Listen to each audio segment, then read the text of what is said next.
Hello students, today we are going to start with the explanation of chapter 4, that is describing motion around us for class 9 science from new NCERT syllabus 2026. So this is our chapter number 4. Chapter number 2 already I have completed, that is cell, the building block of life, and all the videos I have uploaded on my channel. Now we will start with chapter 4, describing motion around us. So in this video, we are going to see the introduction of this chapter. So let's start. Motion is the change in position of an object with time. So motion का मतलब क्या है? जब कोई भी object अपनी position change करता है, तब हम बोल सकते हैं कि वो ऑब्जेक्ट मोशन पे है. सो motion is the change in position of an object with the time. जैसे कि फॉर एग्जांपल, अगर यहाँ पे ये कार है एंड अगर ये कार यहाँ से मूव होके अगर यहाँ पे आती है एक पर्टिकुलर टाइम में, से एक 30 मिनट्स, अगर एक 30 मिनट्स के बाद ये कार इस पोजीशन से इस पोजीशन पे आती है, तो हम कह सकते हैं कि ये जो भी कार है ये मोशन में है. It is under motion. So motion is the change in position of an object with the time. तो एक कार हो सकता है या फिर कोई भी ऑब्जेक्ट हो सकता है, अगर वो ऑब्जेक्ट अपनी पोजीशन टाइम के साथ चेंज कर रहा है तो हम उसको मोशन में है ऐसे कह सकते हैं. Everything in nature, from tiny particles to planets, is always in motion. तो नेचर में जो भी कुछ है, टाइनी पार्टिकल्स हो या बड़े पार्टिकल्स हो, सभी पार्टिकल्स, सभी ऑब्जेक्ट्स मोशन में ही है. फॉर एग्जाम्पल हम ऐसे कह सकते हैं, जैसे कि सेल. हमने ऑलरेडी ये चैप्टर कवर किया है, तो हमने क्या सीखा था? सेल बहुत छोटे होते हैं, दे आर वेरी टाइनी. हम इनको नेकेड आईज से नहीं देख सकते, तो इनको स्टडी करने के लिए हमने माइक्रोस्कोप का हेल्प लिया है. तो इन सेल में भी जो मटेरियल रहता है अंदर, सेल सैप रहता है, उसको हम बोलते हैं साइटोप्लाज्म. एंड इस साइटोप्लाज्म के अंदर बहुत सारे केमिकल्स रहते हैं एंड उन केमिकल्स में होती है रिएक्शन. सो जब केमिकल में रिएक्शन हो रही है, इसका मतलब क्या है? ए केमिकल बी केमिकल के साथ रिएक्ट हो रहा है और हमें प्रोडक्ट मिल रहा है सी. सपोज ये यहाँ पे न्यूक्लियस में अगर ये रिएक्शन होती है और जो भी प्रोडक्ट सी तैयार हुआ है, अगर इसका डिमांड सेल के बाहर है, तो ये सी मटेरियल न्यूक्लियस से मूव होके सेल के बाहर चला जाएगा. मतलब सेल के अंदर में मूवमेंट हो रहा है. तो हर जगह पे everything in the nature, from tiny particles like material present in the cell till planets, सभी ऑब्जेक्ट मोशन में है. Next, to study motion easily, scientists divided into simple types such as linear motion, circular motion and oscillatory motion. तो ये motion जो topic है ये बहुत vast है, ये बहुत बड़ा टॉपिक है जिसको हम मोशन कहते हैं. इसको इजीली स्टडी करने के लिए या फिर सिंपल वे में स्टडी करने के लिए साइंटिस्ट ने इस मोशन टॉपिक को डिवाइड किया अलग अलग टाइप्स में. जैसे कि पहला टाइप है लीनियर मोशन. लीनियर मोशन मतलब स्ट्रेट लाइन मोशन. जो भी ऑब्जेक्ट स्ट्रेट लाइन में जा रहे हैं, उन सभी ऑब्जेक्ट का मोशन लीनियर मोशन कहलाता है और उसको हम स्टडी करेंगे इस टाइप में. दूसरा टाइप है circular motion. Motion in a circular path. अगर कोई भी ऑब्जेक्ट एक सर्कुलर पाथ में मूव कर रहा है, ऐसे सर्कल में मूव कर रहा है, तो वो ऑब्जेक्ट सर्कुलर मोशन दिखाता है और वो हम यहाँ सेकेंड टाइप में स्टडी करेंगे. जैसे कि फॉर एग्जाम्पल, आपने देखा होगा जब हम खेलते हैं तो हम अगर एक थ्रेड लेते हैं ऐसे, और इस थ्रेड को अगर यहाँ पे एक स्टोन टाई करेंगे और यहाँ पे अगर हम पकड़ के इसको ऐसे रोटेट करेंगे, तो ये जो ऑब्जेक्ट है, जैसे कि ये स्टोन, ये जो ऑब्जेक्ट है ये ऐसे सर्कुलर मोशन में मूव करेगा. तो इसको बोलते हैं सर्कुलर मोशन. एंड ऐसे टाइप के मोशन को हम यहाँ पे स्टडी करेंगे सर्कुलर मोशन में, motion in a circular path. Third आता है oscillatory motion, back and fourth motion. मतलब कोई ऑब्जेक्ट अगर फ्रंट जा रहा है, फिर बैक आ रहा है, फिर फ्रंट जा रहा है, फिर बैक आ रहा है, जैसे कि क्लॉक का पेंडुलम। अगर आपने क्लॉक का पेंडुलम देखा, वो ऐसे होता है। तो ये ऐसे आगे जाता है, फिर उतना ही डिस्टेंस पीछे आता है, फिर आगे जाता है, फिर पीछे आता है। मतलब हम आगे पीछे से ज्यादा लेफ्ट एंड राइट यूज करेंगे। तो एक लेफ्ट, फिर से राइट, फिर लेफ्ट, फिर से राइट, ऐसे मूव होता है। तो इस मोशन को बोलते हैं बैक एंड फोर्थ मोशन, जो हम ऑसिलेटरी मोशन के अंडर पढ़ेंगे। इसको हम और एक एग्जांपल ले सकते हैं, जैसे कि पेंडुलम। अगर एक थ्रेड लेके इसको अगर यहाँ पे एक सर्कुलर बॉब टाई करेंगे, इसको अगर हमने अ, अम, पकड़ के अगर यहाँ तक इसको खींच के अगर छोड़ा, तो ये आगे जाएगा, फिर पीछे आएगा, फिर आगे जाएगा, फिर पीछे आएगा। तो ऐसे ये back and fourth continuously move करता रहेगा। तो ये भी एग्जाम्पल है ऑसिलेटरी मोशन का। इवन स्विंग, स्विंग को भी हम ऑसिलेटरी मोशन का एग्जाम्पल कह सकते हैं। तो ये जो टाइप का मोशन है, ये सभी इसमें आएगा। तो ये तीन टाइप के मोशन है। तो यहाँ पे मैंने कह दिया कि ये जो मोशन है, ये बहुत वास्ट टॉपिक है, बहुत डिटेल टॉपिक है, जिसको हम डिवाइड करके सिंपल कर सकते हैं। जैसे कि लीनियर मोशन, यहाँ पे हम स्टडी करेंगे ऑब्जेक्ट जो स्ट्रेट लाइन में मूव करते हैं, जैसे कार या फिर साइकिल, या फिर हम अगर वॉक कर रहे हैं, तो ये सभी लीनियर मोशन है। सेकंड है सर्कुलर मोशन, जहाँ पे कोई भी ऑब्जेक्ट अगर सर्कुलर पाथ में ट्रेवल कर रहा है, तो हम उसको सर्कुलर मोशन में पढ़ेंगे। थर्ड आता है वो है ऑसिलेटरी मोशन। यहाँ पे अगर कोई भी object back fourth front back अगर मूव कर रहा है, टू एंड फ्रो अगर मूव कर रहा है, तो उस ऑब्जेक्ट को हम circulatory motion, sorry, oscillatory motion में पढ़ेंगे। तो ये थे मोशन के टाइप्स। फिर आता है next, important quantities used to describe motion are. तो अगर मोशन को हमें डिटेल में स्टडी करना है, तो यहाँ थोड़े टर्म्स यूज होते हैं, यहाँ थोड़े क्वांटिटीज हम यूज करेंगे। जैसे कि पहला है डिस्टेंस, फिर आता है displacement, speed, velocity, acceleration, and बहुत और भी टर्म्स है। वो सभी टर्म्स, ये सभी क्वांटिटीज हम यूज करके मोशन को डिटेल में स्टडी करेंगे। Motion can be explained using words, formulas, numbers, and graphs, making it easier to understand and compare different types of movement. So motion को हम फॉर्मूला के हेल्प से पढ़ने वाले हैं, वर्ड्स के हेल्प से पढ़ने वाले हैं, नंबर यूज करने वाले हैं, इन नंबर्स को यूज करके हम ग्राफ भी ड्रॉ करने वाले हैं। तो ये सभी मेथड्स यूज करके मोशन को इजी करके स्टडी करेंगे। सो ये चैप्टर ये सभी के बारे में है, जहाँ पे हम motion, what is motion, what are the quantities used to study the motion, graph कैसे ड्रॉ करना है, उसको कैसे कैलकुलेट करना है, कौन से फॉर्मूलाज हम इसमें यूज करेंगे, ये सभी इस चैप्टर में हम पढ़ेंगे। तो ये था इस चैप्टर का सिंपल इंट्रोडक्शन। अभी हम स्टार्ट करेंगे हमारा चैप्टर। सो पहला पॉइंट है motion in a straight line. तो हम हमारे नाइन्थ क्लास में motion in a straight line पढ़ने वाले हैं, जिसको हम कहते हैं लीनियर मोशन।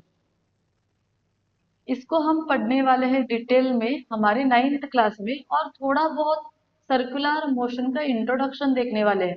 लेकिन बाकी के जो टाइप है, जैसे कि ऑसिलेटरी मोशन, वो सभी हम हमारे हायर स्टडीज में पढ़ेंगे। सो अभी हम स्टार्ट कर रहे हैं motion in a straight line, that is our linear motion. Linear motion is the motion of an object along a straight line. तो लीनियर मोशन मतलब क्या है? ऐसा कोई भी मोशन जहाँ पे ऑब्जेक्ट स्ट्रेट लाइन पे मूव कर रहा है, उसको हम कहते हैं linear motion. It is the simplest type of motion. Example include a child swimming in a straight lane, a ball falling vertically, a car moving on a straight road, and a train traveling on a straight track. So ये जो भी मैंने अभी पढ़े, ये सभी linear motion के examples है। लीनियर मोशन जो है, ये हमारा एकदम सिंपल टाइप ऑफ मोशन है, बहुत इजीली हमें समझ में आएगा और हमारे डे टू डे लाइफ में हम बहुत सारे एग्जाम्पल जो देखेंगे वो सभी लीनियर मोशन के ही रहते हैं। जैसे कि यहाँ पे थोड़े डायग्राम्स आप देख सकते हो, फिगर्स दिए। ये सभी फिगर्स मैंने एनसीईआरटी बुक से ही लिए हैं और इसी को मैं आपको एक्सप्लेन करती हूँ। तो पहला है चाइल्ड स्विमिंग। आपने देखा होगा स्विमिंग पूल में यहाँ पे जो भी ये स्विम करते हैं बच्चे, ये स्ट्रेट लाइन में ऐसे स्विम करते हैं। तो आप इमेजिन करो कि ये जो भी बच्चा है वो यहाँ से स्विम करते हुए ऐसे स्ट्रेट आगे जा रहा है। हर एक को एक करेक्ट पाथ दिया गया रहता है। तो ये जो पाथ है ये इस लड़के का है, इस बच्चे का है। ये जो पाथ है ये इस वाले बच्चे का है। और ये जो पाथ है ये इस वाले बच्चे का है। वैसे ही इसी पाथ में ये जो भी बच्चे हैं वो स्ट्रेट लाइन में ही स्विम करते जाएंगे, एक एंड से दूसरी एंड की तरफ। तो इसी को हम बोलते हैं लीनियर मोशन। दूसरा एग्जांपल दे सकते हैं, बॉल फॉलिंग वर्टिकली। तो यहाँ पे ये देखो, ये बास्केटबॉल का बास्केट है। और जब यहाँ से बॉल ऊपर से थ्रो किया जाएगा तो वो बॉल सीधा इस बास्केट से नीचे गिरेगा। जब ये सीधा गिरेगा तो बॉल हमारा ऊपर से ऐसे स्ट्रेट लाइन में नीचे गिरेगा। सो ये top to bottom vertically straight line में हमारा बॉल गिर रहा है, इसीलिए ये भी एग्जांपल है motion in a straight line. Next हम देख रहे हैं car moving on a straight road. तो ये रोड है, ये स्ट्रेट है। यहाँ पे इमेजिन करो कि ये रोड स्ट्रेट है। इस रोड पे ये कार ऐसे स्ट्रेट जा रही है। तो ये भी एक एग्जाम्पल हो गया। और ये चौथा एग्जाम्पल है train travelling on a straight track. तो ये ट्रैक है ट्रेन का, ये भी स्ट्रेट है यहाँ पे। और इस ट्रैक पे ये ट्रेन भी स्ट्रेट लाइन में मूव करेगी। इसीलिए ये चारों example motion in a straight line के हैं। To study motion of an object, we first need to know its position at different instant of time, which help us to describe how it moves. तो हम अगर सभी इस object का, जो भी मैंने अभी एग्जांपल आपको एक्सप्लेन किए, इन सभी ऑब्जेक्ट का अगर हमें स्ट्रेट लाइन में जो मोशन है वो स्टडी करना है तो पहले हमें इसका पोजीशन स्टडी करना है डिफरेंट टाइम पे। सो अलग अलग टाइम पे इसका क्या पोजीशन हो सकता है हर ऑब्जेक्ट का, वो हमें स्टडी करना है। तो उसको हम स्टडी करेंगे हमारे नेक्स्ट पेज पे। तो अभी हम स्टडी करने वाले हैं हमारा नेक्स्ट टॉपिक, जो कि है describing position. To describe the position of an object we choose a fixed reference point, that is origin, and specify the object's distance and direction from it. तो हमें यहाँ पे क्या करना है, किसी भी ऑब्जेक्ट का अगर पोजीशन स्टडी करना है, अगर हमें बताना है कि कोई भी ऑब्जेक्ट कौन से पोजीशन में प्रेजेंट है, तो उसको कंपेयर करने के लिए हमारे पास एक फिक्स्ड रेफरेंस पॉइंट चाहिए। फॉर एग्जाम्पल, अगर यहाँ पे आप ये फिगर में देखोगे, ये जो गर्ल है ये यहाँ पे भाग रही है, ये रन कर रही है। अगर हमें बोलना है कि ये लड़की यहाँ पे रन कर रही है तो पहले हमारे पास एक रेफरेंस पॉइंट चाहिए। हमें किसी पॉइंट को फिक्स्ड पॉइंट पकड़ना है और उसके रेफरेंस से फिर हम कह सकते हैं कि ये गर्ल यहाँ पे रन कर रही है। तो उसी फिक्स्ड रेफरेंस पॉइंट को हम ओरिजिन ऐसे कंसिडर करेंगे। फिर उस ओरिजिन से हम उसका डायरेक्शन एंड उसका डिस्टेंस दोनों एक्सप्लेन कर सकते हैं। In a straight line, positions to the right of the origin are taken as positive, while the positions to the left as taken as negative. So अभी imagine करो कि ये एक स्ट्रेट लाइन है और यहाँ पे हमने इस पॉइंट को, ओरिजिन को फिक्स्ड रेफरेंस पॉइंट पकड़ा। अगर इस पॉइंट को हम फिक्स्ड पकड़ रहे हैं तो कोई भी ऑब्जेक्ट अगर इस पॉइंट से राइट साइड की तरफ मूव हो रहा है तो उसका डिस्टेंस हम पॉजिटिव में लेंगे।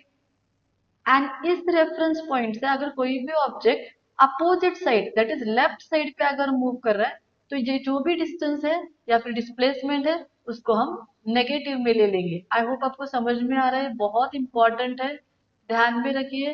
तो मैं कह रही थी, हमें एक फिक्स्ड रेफरेंस पॉइंट यूज करना है जिसको हम ओरिजिन बोलते हैं। तो कंसिडर करो कि ये ओ जो है ये हमारा फिक्स्ड पॉइंट है, ओरिजिन है। तो इससे राइट साइड पे जो भी डिस्टेंस है वो सभी हमें पॉजिटिव में मेजर करना है। वो डिस्टेंस हो, डिस्प्लेसमेंट हो, कुछ भी हो, सभी राइट साइड में जो भी है वो पॉजिटिव में मेंशन करना है। और इस रेफरेंस पॉइंट से जो भी डिस्टेंस डिस्प्लेसमेंट हम लेफ्ट साइड पे मेजर करेंगे वो सभी हमें नेगेटिव में मेंशन करना है। Next point, an object is said to be in motion if its position changes with time relating to the reference point. हम कोई भी ऑब्जेक्ट को मोशन में है ऐसे तभी बोल सकते हैं अगर हमारे पास एक रेफरेंस पॉइंट है। सो अगर ये रेफरेंस पॉइंट यहाँ पे है और कोई भी ऑब्जेक्ट, अगर ये कार यहाँ पे थी इस रेफरेंस पॉइंट में, और थोड़ी देर के बाद में, समझो 5 मिनट्स के बाद में, अगर ये कार आपको यहाँ पे मिल रही है, यहाँ पे अगर ये कार आ रही है, तो कंपेयर टू रेफरेंस पॉइंट, इस रेफरेंस पॉइंट को कंपेयर किए तो ये ऑब्जेक्ट यहाँ से यहाँ तक इतना डिस्टेंस 5 मिनट्स में मूव किए, तो ये हमें समझ में आने के लिए इजी होता है।